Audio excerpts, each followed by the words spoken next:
Joining us now in the studio is Barrister Ifeanyi Ejiofor, who is the lawyer of separatist leader Nnamdi Kanu. Thank you for joining us, Ifeanyi. Thank you so much for having me on your program. Good to see you. Okay, looks like the people have since been tired of the sit-at-home order. But yet again, IPOB is saying it's not ready to disband its militant arm, ESN. What exactly do they really want? Well, the issue of the disbandment of ESN, I may not be able to comment on it because they have a spokesperson that will probably entertain such. More powerful. Yeah, of course. Okay, then. So in that case, I may have to limit myself to the level to the compliance with directives given by Nnamdi Kanu. Yeah, but with the look of things, what we're seeing in the states covered, looks like they have been tired of it already, and then the governors and the local security agencies are cooperating with them. No, let me just emphasize this. The sit-at-home is there today because of his handwritten notes, which was made public few weeks back.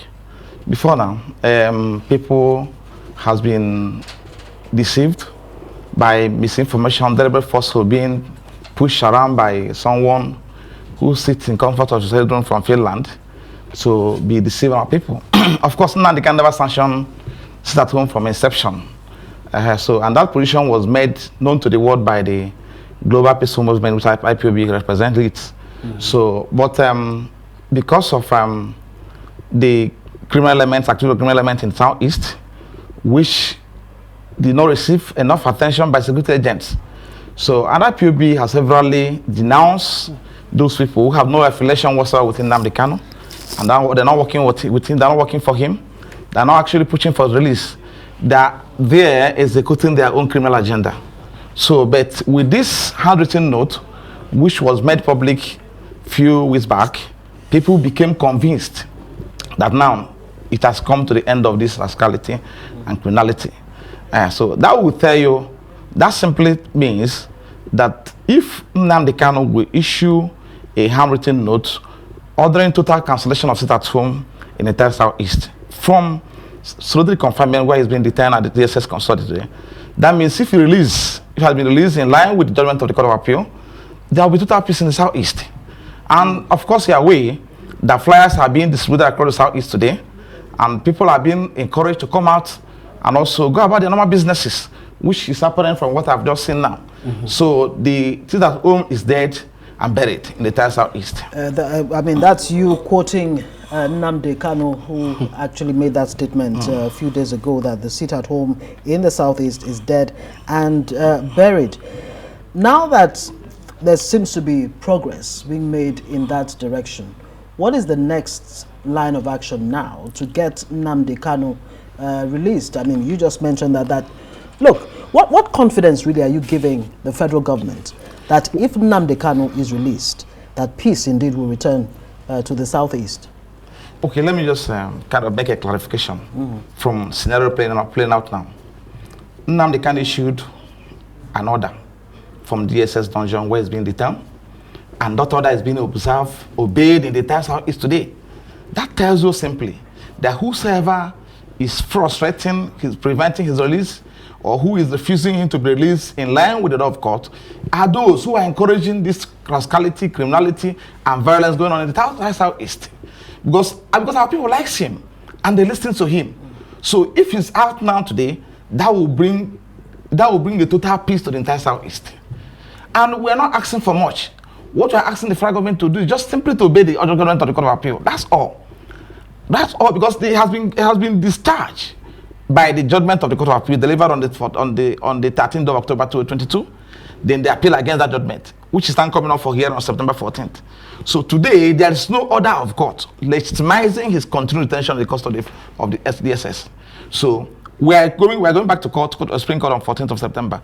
What we're asking the federal government to do, in simple wisdom, obey the court, the judgment of the court of Court of Appeal, their own court. That's all. And what is playing out now has shown that if Nnamdi Kanu is released today, because our people loves him, then that will bring the total peace in the Southeast. Yeah. In that case, recall that it's not this current administration that detained him.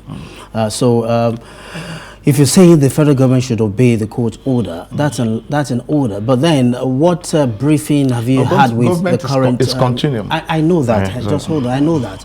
But then, but some would say that you need the current administration. You need to give the current administration some time to settle in and then get proper briefing. Have you had a round table with the current administration? But let me just say this. You see, we are talking about respect to rule of law and order of court. Yeah. We have gone beyond certain stage now.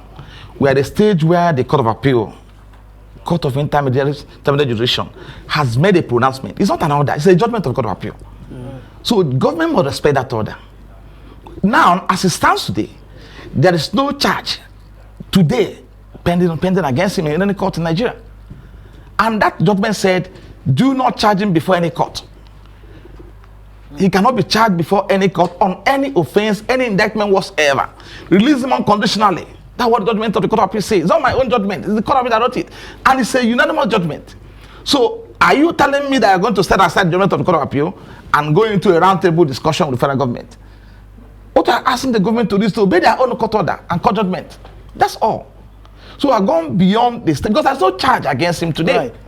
Okay, apparently there's been the issue of access to Nnamdi Kanu's, his physicians, gaining access and checking out his health status and all of that. Tell us about that. Has he, the doctors, have they been granted access to Nnamdi Kanu now? What exactly is his state of health? You're aware that it's a matter of common knowledge on 20th of July. That was last month. Court delivered a landmark judgment, Honorable Justice Binta Nyako, directing the SSS to allow him access to his medical doctors and also avail him of medical records. So in this case, the court said he will visit his medical doctors outside the facility of the SSS and also have interface and parallel medical examination. They've substantially comply because at least as it stands today, he has had access to one of the doctors recommended by him by his wife. Okay. So remaining the second person, which I believe in the next couple of days, he will also have access to the second person. So we also await about the SSS. They are yet to avail him of the medical records, which the court directed him to give to him. So we believe that with why exactly is that? Are you finding out exactly why the DSS is holding on to those records? No, we keep on reminding them, and we don't know why. But formal notification to that effect, communication has been established, has been sent across to them by Professor Michael Zeko, Medical Council. So, and we're expecting compliance anyone from them, because today I also reminded them about the necessity to comply with this directive of the court judgment. So, and also the need for him to take further steps, which I may not be able to make public at this platform. So, but we are believing at least substantially comply, and we're taking further steps to ensure that they also allow him access to the second person, which will happen any month from now. So, but because we had an issue with them before now. This was an order made by court sometime in 2021, and they refused to obey it because court said he must have access to 3 persons at a go, which include his medical doctor. So, and his medical physician, the medical doctor came sometime in October 2021 to see him, and they 22 to see him, and they refused him access. Dr. Ifeanyi Okorochukwu before he traveled. So, and the portion to which we now went to court to seek for order of commandamus, and of course, the court granted us leave to proceed, and afterwards. A judgment was delivered in an application duly moved by our legal counsel, Professor Michael Zeko, SAN. So, and on 20th of July 2023, the judgment was delivered. And that has been served on the SSS, expecting that, and they before then, they've started making arrangement to comply. But immediately the court judgment was served on them, they complied. So, and we're expecting full compliance as time progresses. So, but it's important for me to correct, using this platform to correct, because go ahead. Because there are a lot of misinformation out there that for us to let's correct this misinformation. Before now, hitherto, it's to be made clear that the criminal elements who have been hitherto enforcing the statute in South East has no any form of affiliation with IPOB or Nnamdi Kanu, and they are not working for him. They are working for someone who goes to work on Mondays, and whose child he had with Finnish lady also goes to court on Monday, goes to school on Monday. But in Igbo land, the children of our children do not go to court You on seem to be Monday. reluctant to mention this name. Are you talking about Simon Ekpa? I'm talking about, of course. Okay, now on the heels of that, as we round off, maybe in a few seconds, the current administration has vowed to keep to the rule of law. In case it gets released, obeying the court order, if Nnamdi Kanu gets released, how is it then going to go about pursuing his agenda of liberation of his region? The fact is that remains that Nnamdi Kanu has to be engaged, and that step has not been taken by federal government. Engaged in what sense? I mean, in politically engaged, in discussing actually what led to what he's doing. But it's still within his right and right of the global peace movement of IPOB to agitate for their right. It's a stand laws. It's their stand right, as clearly provided and protected under the Constitution. So, because it's a right to self-determination, which they've been exercising. So, if federal government actually wants to engage them and discuss with them and find out what is happening, they have the right to do that. But since that inception of this movement, federal government has never deemed it fit to engage in Nnamdi Kanu. But what they are doing is to arrest him, put him in cell, get him out, make effort to kill him.